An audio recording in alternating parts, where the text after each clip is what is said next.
Sociopaths all exhibit the same typical traits, such as a lack of empathy, antisocial behavior, a disregard for the law, and compulsive behavior with no regard for the consequences.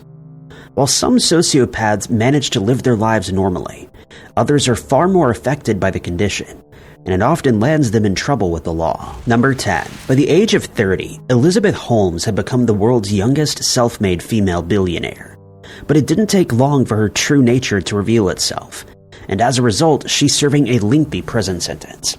Elizabeth was born in Washington in 1984 to a congressional committee staffer and a U.S. government aid worker. As a child, she was somewhat of a loner who loved reading and inventing. When she was in high school, she traveled to Beijing to learn Mandarin, and while there, she met Ramesh Balwani, with whom she'd later start a relationship. She set her sights on obtaining an electrical and chemical engineering degree, and to accomplish that goal, she attended Stanford University. While there, she was named President Scholar, and as a result got the chance to work on the research project of her choice. She started working with Channing Robertson, an engineering professor, and in the summer months took a job at the Genome Institute of Singapore. There, she worked on a microchip that would detect the SARS virus in humans, and she was inspired to create medical devices that diagnose conditions more effectively. Unfortunately, while at Stanford, she was assaulted and decided to drop out, but this gave her the opportunity to work on her own projects. She created the company Theranos, which provided minimally invasive lab testing services. After the company was launched, Balwani joined her as an informal advisor, and before long, they became romantically involved. The first product that Theranos produced was a test that could identify more than 1,000 medical issues with just a few drops of biological material, and if proven successful, it was slated as revolutionary in the medical field. It meant that patients with the fear of needles would at least be a little more at ease, and hence more people would receive the medical care they needed, rather than shy away from it. But for the company to grow, Elizabeth needed investors, and in 2003, she started securing funding.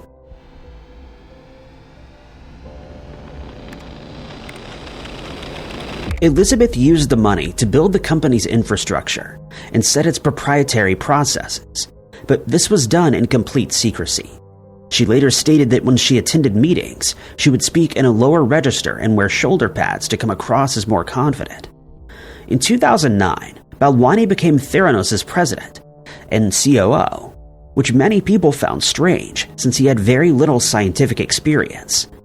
The company got its big break 4 years later when Walgreens decided to partner with Elizabeth, and by 2014, a diagnostic test that could detect more than 200 medical conditions was released. That same year, Elizabeth was named one of the richest women in America, as the company was now worth more than $9 billion. But the following year, things started to take a turn for the worse, when two of the company's employees, Erica Chung and Tyler Schultz, became aware that some of Theranos' employees were faking data and test results.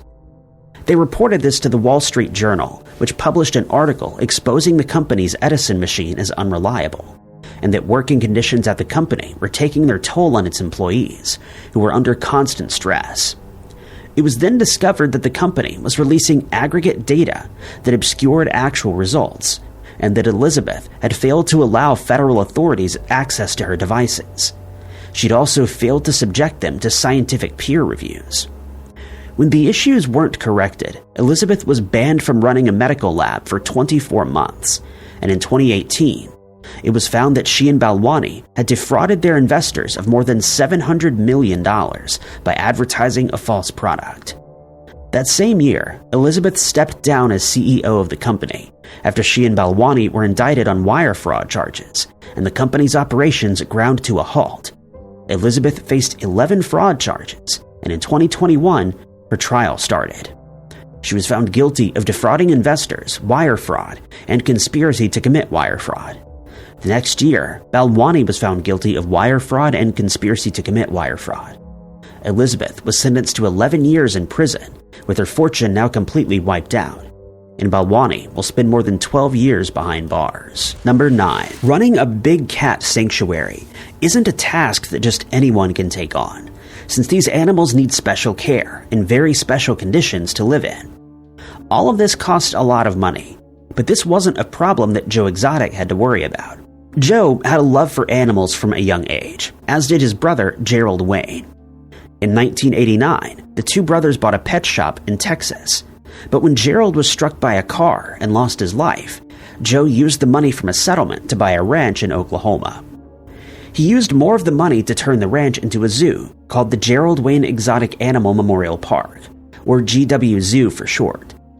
He filled the zoo with exotic animals like tigers, lions, and ligers, and by 2000, the zoo had become a popular tourist destination. But he needed funds to keep the zoo running, and to do so, he started breeding animals, ensuring that he would always have cubs on the property.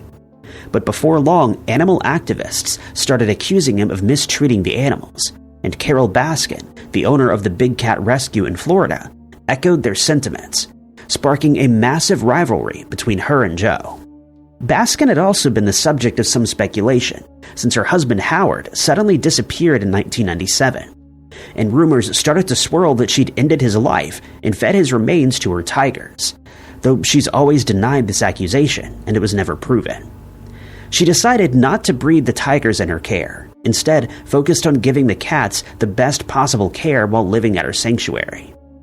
She became very vocal about her stance that breeding the cats, as Joe did, was abusive, and hence the two frequently butted heads. At one point during the feud, one of Joe's employees stole Carol's diary, and he started creating videos during which he would read passages from it. He then uploaded them to the internet for the world to see, and started to support the idea that Carol had ended her husband's life. He even went as far as campaigning for her arrest, and in an effort to humiliate her supporters, he changed the name of his zoo to the same name as Carol's. She sued him for trademark infringement, and as a result, Joe went bankrupt.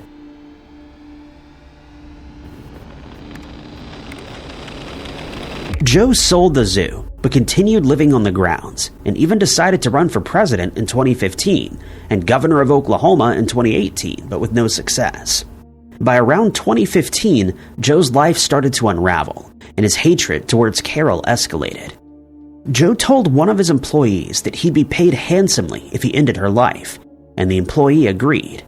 But Joe decided to pay him before the hit was carried out, and the man simply absconded with the money. He decided to hire a professional hitman, but it turned out to be an undercover agent who was investigating Joe for animal cruelty, and he was arrested. He was hit with 21 different charges and was sentenced to 22 years in prison. Number 8. Two of the main traits of a sociopath are that they're experts at manipulating and deceiving people. In many cases, those closest to them. These are traits that Anna Sorokin, also known as Anna Delvey, has in abundance, as was revealed in 2019. Anna was born in Russia in 1991, but she spent most of her childhood growing up in Germany with a middle-class family. She changed her name to Anna Delvey when she was 19 years old, and she moved to Paris in hopes of obtaining a degree in fashion. She started working for Pulp magazine, and in 2013 was sent to the New York Fashion Week. She decided to remain there, but that's when her web of lies and deceit started to take shape. She pretended to be the heiress of a wealthy German family, and before long she was rubbing shoulders with the city's rich and famous. She used fake bank statements and expired credit cards to create the impression that she was wealthy. She claimed to have started a private club called the Anna Delvey Foundation and made a lot of money by asking for donations, simultaneously creating the illusion that she was well off financially. She lived from hotel to hotel, never paying for her stay, and eventually several of the hotels refused her entry. By this time, she was under a mountain of debt, as she'd made large loans from several banks after providing them with falsified documents. She spent $55,000 on designer clothes, pricey restaurants, and 5-star hotels, and in less than a month, she had just $9,000 to her name. She was in serious trouble since she couldn't repay the loans she had taken out, but she continued her facade. She stayed in a $500 a night hotel room, and while there, racked up a further $30,000 in unpaid charges. She started asking her friends for money, promising to pay them back, and believing that she was true to her word, they agreed. But as time went by without any debt being repaid, everyone around Anna started to grow suspicious of her. She'd also written several fraudulent checks and hence was being watched by the police. But when one of her friends reported her to the FBI after she failed to repay a massive debt, Anna's world came crashing down around her.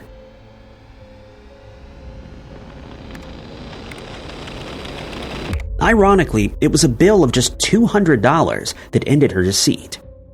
In July of 2017, she had dinner at Le Parker Meridien, an upscale restaurant, and when her credit cards were declined, she told the staff that her German aunt was on the way to pay the $200 bill. But with their suspicions raised, the staff called the police, and Anna was arrested for non-payment of a bill. In September of that year, a warrant was issued for her arrest, and she was traced to a rehabilitation center where she was taken into custody. She'd been staying at the facility after writing 2 more bad checks, but at last her deceit was exposed. She was eventually sentenced to a minimum of 4 years behind bars, fined $24,000, and she was ordered to pay $199,000 in restitution.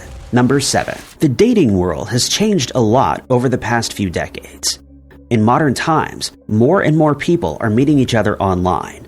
And while this is convenient, it can also be very dangerous, since some people adopt fake personas on the internet, and by the time that their real identity is revealed, it might be too late. The internet is full of horror stories of people who were either attacked or lost their lives after meeting face-to-face with someone they met online.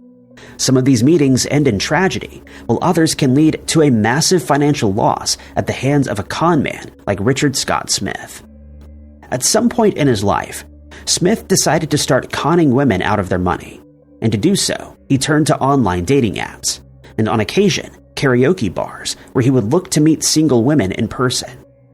When interviewed by the police, one woman, whose name has not been made public, told them that she'd been conned out of as much as $700,000 at the hands of Scott, and that she has no way of recouping the massive loss. Investigators describe him as a chameleon, since he was able to convince the women that he was their dream man, and as soon as they fell in love with him, he would start draining their bank accounts. One of these women was 49-year-old hairstylist Sabrina Dunlap. She believed that Scott was sent to her from God, since he was everything she'd hoped to find. But her opinion of him has now changed, since she too was scammed, and she now regards him as a predatory snake and pure evil. She knew Scott as Rick, and soon after meeting, the pair got engaged. He told her that he'd been married once in the past, not knowing that he'd actually been married at least 10 times, sometimes to more than one woman at once. She believed he worked hard for his money and that he was a good person. She also found him attractive, and before long she'd fallen for his charm. After they started dating, he bought Sabrina jewelry and clothes, and she felt accepted. He had her name tattooed on his body to show his devotion to her, but soon after, he took out a $250,000 life insurance policy that named him as the beneficiary. Next, he invited her to go on a cruise with him, but Scott fell ill, and luckily the couple couldn't go. Sabrina is convinced that when they were out in the open water, he was planning on throwing her overboard and then making it look like an accident. She believes he planned to avoid suspicion by pointing to the tattoo and claiming that it was proof he would never harm her. But then, Smith complained to Sabrina's family that she was spending all of his money on frivolous items, and she decided to end the relationship. He'd been paying his medical bills with her credit cards, and shortly after, her family learned that Smith was already married. She filed charges of identity theft against him and reported that he'd defrauded her of about $100,000. But Sabrina is one of the lucky ones. Dozens of women lost massive amounts of money thanks to Smith. Number 6. In 2017, a lot of people were excited about an event called the Fyre Festival, which promised revelers 2 weeks of fun on the Bahamian island of Great Exuma. It was promoted by its organizer, Billy McFarland, as a luxury music experience on a private island. He also promised a lineup of well-known artists who'd be performing at the festival, including Blink-182, Major Lazer, Lil Yachty, and Migos. In no time at all, thousands of people decided they'd be attending. The cheapest available tickets could be bought for $500, but VIP packages were also on offer for up to $12,000. This included airfare to the island and accommodation while attending the festival. Promotions for the event were ongoing with one tagline reading, "A place where the tropical sun shines all day, and our celebrations ignite the night. This is an invitation to unplug, connect with something deeper, and hunt for something bigger." Those who opted for the cheaper tickets were told that they'd be staying in luxury accommodations, have gourmet food, and the opportunity to mingle with well-known musicians such as Ja Rule. Social media platforms were abuzz with excitement, as thousands of people stated that they were preparing for the party of their lives, but unbeknownst to them, they were about to experience a nightmare in the form of a music festival. McFarland gave the impression that he was a well-versed entrepreneur who had a lot of experience in his field, but it would soon come to light, thanks to the FBI, that this was all fictional. But he did launch a company called Fyre Media in partnership with Ja Rule. It was marketed as an app through which people could book celebrities for functions, and the festival was a means by which McFarland could promote the app. He claimed that his company was worth around $90 million by this point, but this was later found to be a lie. He also claimed that if the festival was canceled for some reason, its investors would all be compensated, but in reality he had no cancellation insurance policies in place. He had just a few months to organize the event, and despite being warned that it would actually take about a year to get the correct vendors, licenses, and accommodations in place, he decided to ignore this advice and forge ahead. Famous models were flown to the Bahamas for promotional photo shoots. Influencers were paid to glamorize the event, and celebrities were paid handsomely to mention the festival in their social media posts. McFarland had no real capital, though, and several of the loans he'd applied for fell through in the weeks before the event. On the 18th of April, 2017, people started arriving on the island, and what they found there left them shocked and dismayed. Nothing was organized the way it was supposed to be. Those who'd booked luxury villas were forced to sleep in tents, with some complaining that the mattresses they'd been given were drenched from the rain. As for the food, instead of the gourmet spread that was advertised, people received cold cheese sandwiches that were handed to them in foam containers. Before any music had been played, nearly all of the artists that were scheduled to perform dropped out, and attendees started to leave the island en masse. The result was a slew of lawsuits against McFarland and the event's organizers. In the end, McFarland was found guilty of committing fraud and was sentenced to 6 years behind bars. Number 5. In 1990, body shop owner Joey Buttafuoco met Amy Fisher when her father visited the shop in Baldwin, New York, to have his car repaired. And no one could have expected that this meeting would turn into an attempted assassination. The following year, when Fisher took her car to the shop, she and Buttafuoco started having an affair, despite the fact he was already married to a woman named Mary Jo. He would often complain to Fisher that he was unhappy in his marriage, and on several occasions alluded to the fact that he wanted someone to end her life. Fisher took note of these comments and decided to follow through with Buttafuoco's wishes. She contacted Peter Guagenti, an auto body supply salesman, who then helped her obtain a firearm. She asked him to drive her to Buttafuoco's house and to wait for her while she carried out the deed. He did as asked, and when they arrived at around 11:30 on the 19th of May, 1992, Fisher walked up to the door and rang the doorbell. Mary Jo answered the door and was surprised when Fisher claimed that she was called Anne Marie, Amy Fisher's sister, and that she had proof that Buttafuoco and Amy were having an affair.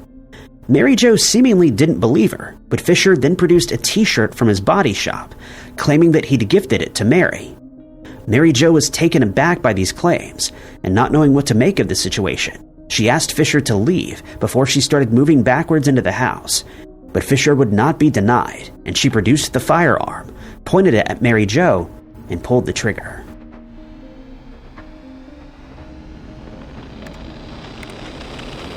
Fisher believed she'd ended Mary Jo's life, and so she took her time to walk back to the car where Guagenti was waiting. They drove off not knowing that Mary Jo was still alive and that she would lead to Fisher's downfall. After she was discovered, Mary Jo was rushed to the hospital, where she remained in critical condition for the next 2 days. She remained unconscious, but eventually came out of her coma, and investigators were ready to take her statement. Upon hearing her account of the attack, Buttafuoco realized that it was Fisher who had attacked his wife, and he admitted that the pair had been having an affair. Fisher was tracked down 72 hours after the incident and taken into custody. She was charged with attempted murder, and in her signed confession, she stated that she and Buttafuoco had been seeing each other for over a year. She also claimed that her intention was to scare Mary Jo by hitting her with the butt of the firearm, but that it accidentally discharged and injured her. But it was found that she had readied the weapon to fire, and her version of events was almost immediately dismissed. Strangely, Buttafuoco then started denying having the affair. He phoned into the Howard Stern show to make his point. But Buttafuoco's name was found in the registers of several motels in the area. It was also discovered that Fisher had spoken to at least 2 of her ex-boyfriends about ending Mary Jo's life, but they showed no interest. Fisher pleaded guilty to reckless assault, and she was sentenced to 5 to 15 years in prison. Number 4. It's said that a tiger never changes its stripes, and according to many studies, the same can be said about sociopaths. This is a lesson that the author Jack Mailer learned the hard way when he befriended Jack Abbott, who'd been serving time in prison for murder. Abbott had a troubled childhood as he started exhibiting some worrying behavior from an early age. He dropped out of school with a 5th grade education, and by the time he was 12, had been relocated to several foster homes. But he would eventually end up in detention centers for his behavioral issues, and by the time he was 16, he was sent to a reform school in Utah. Just a few months later, in 1963, he stole a few checks from a shoe store and attempted to cash them, but he was arrested and sentenced to 5 years in prison. The next year, while serving his sentence, he was attacked and ended the life of a fellow inmate, and he received an additional 3 to 20 years behind bars. In 1971, he managed to escape, and he traveled to Chicago. He then robbed a bank in Denver and spent 6 weeks on the run before being tracked down and arrested. This time, he was sentenced to 19 years, but his behavior only got worse, and he ended up spending years in solitary confinement. But he did enjoy spending time in the prison's library, and soon became a Marxist. He decided that it was because of the system that his life took the path that it did, and wanting to tell his story, he contacted Norman Mailer, who was in the process of writing a book about Gary Gilmore, a convicted killer. Abbott felt that he could provide Mailer with a first-person account of life behind bars, and Mailer took him up on his offer. But he went further than that, offering to publish Abbott's memoirs and lobbying for him to be released on parole.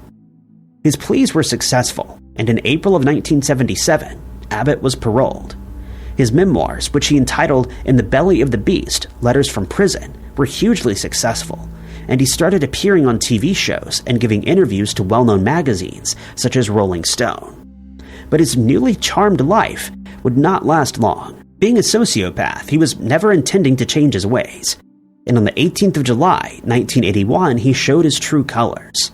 He was having breakfast with 2 socialite women at a cafe in Manhattan, and during the meal, he got up from the table to ask their waiter, 22-year-old Richard Aiden, where the restroom was.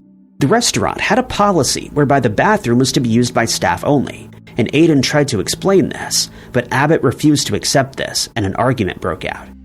The 2 men stepped outside, where Abbott produced a sharpened blade that he used to end Aiden's life. He and the 2 women then calmly walked away, but his companions contacted the police and reported that he was the one who attacked Aiden, but he'd already fled and made his way to Mexico after bribing an official. When he failed to board a ship to Venezuela, he decided to move to Texas, where he became Jack Eastman. He was eventually tracked down in Louisiana, where he was taken into custody, and only then learned that his memoirs had become a bestseller. He was sentenced to 15 years in prison, but lost his life in 2002 while still incarcerated. Number 3. During the latter part of the 1980s, Lisa Paspalakis had no need to worry about money, thanks to the advice of her father, who had a lot of experience when it came to business. She'd bought an amusement company on the Daytona Beach boardwalk, and since it's a very popular tourist spot, she was making a lot of money. This was something that appealed to her husband, Konstantin Costa Fotopoulos, when they met. He'd moved to the U.S. from Greece in hopes of making a fortune, but since he lacked the knowledge and ambition needed to accomplish this, he saw Lisa's fortune as the perfect substitute for hard work. Lisa had always wanted to start a family, and so when Costa proposed to her, she immediately accepted. But soon after getting married, he told her that he wanted to open a pool hall in Delhi, and while Lisa wasn't fond of the idea, she decided to provide him with the capital he needed.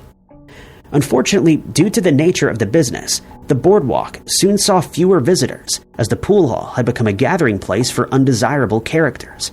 But Costa seemed to enjoy spending time with these people, and before long he started distributing counterfeit money that was brought in from Greece. Kevin Ramey, a man who'd worked for Costa before, was known to be a petty criminal, and Costa employed him to help spread the fake money. He would take fake $100 bills, buy something small from a store, and then give half the change to Costa, keeping the rest for himself.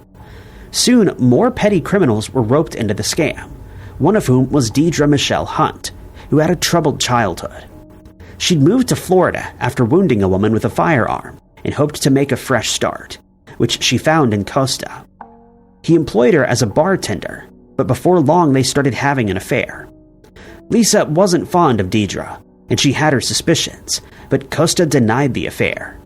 He started spending less and less time at home, claiming that he was busy at the pool hall, even when Lisa's father passed away. She'd inherited a lot of money and decided to use it to build a house, but the house that they were living in sold before the new house was built, and they decided to stay with Lisa's mother until construction was completed. By this time, Dedra had started to grow jealous of Lisa and complained to Costa that she also wanted to live in the lap of luxury, like his wife was. Costa's business was failing, though, and he had very little money left. He was once again reduced to asking Lisa for money, and unwilling to accept this, he hatched a diabolical plan. In the meantime, Kevin Ramsey, a petty criminal, had started blackmailing Costa, saying that he would tell Lisa and the police about his affair if he didn't receive more money.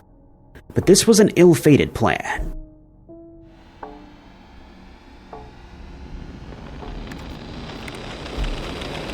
On the 20th of October, 1989, Costa and Lisa drove Ramey to a shooting range, telling him that he was about to be initiated into a club of some kind.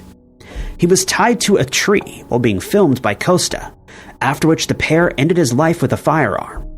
They decided to hire a hitman, Brian Chase, to end Lisa's life for $5,000. On the 4th of October of that year, he entered Dedra's mother's house and attacked Lisa with a firearm, but he was unaware of the full extent of the plan.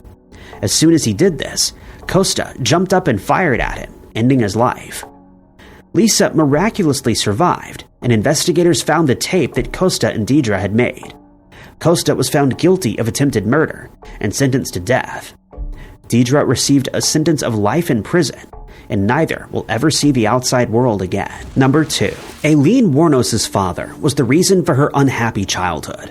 She'd suffered abuse at his hands from an early age while growing up in Rochester, Michigan, and as a result he was sent to prison where he lost his life. Her mother had abandoned her and her brother while they were still children, and hence they were left to live with their grandparents. Unfortunately, life didn't get much better there, as her grandfather was abusive and her grandmother was an alcoholic. At age 11, Aileen started acting out. She fell pregnant when she was just 14, and when her child was born, she opted to have her baby adopted. She then started spending time in the woods and hitchhiking around the country alone, and eventually she was told to leave the family's house. Her brother passed away from cancer, and she moved to Florida, where she became a street worker. She soon had a lengthy criminal record for crimes like assault, illegal possession of a firearm, and robbery, and it was noted by the authorities that she behaved erratically and would quickly become combative. She met a woman called Tyria Moore in 1986, and the two started a relationship. The couple would commit robberies and then sell the stolen items to pawn shops to make money. But Tyria started to become suspicious that Aileen was living a double life. A Clearwater electronics store owner named Richard Mallory had been found murdered, and several of his belongings were traced to pawn shops that Aileen had visited. More of his belongings were found in a storage unit that she had rented. Tyria decided to move back to Pennsylvania to live with their family, and she was contacted by investigators after Aileen was arrested on an outstanding warrant.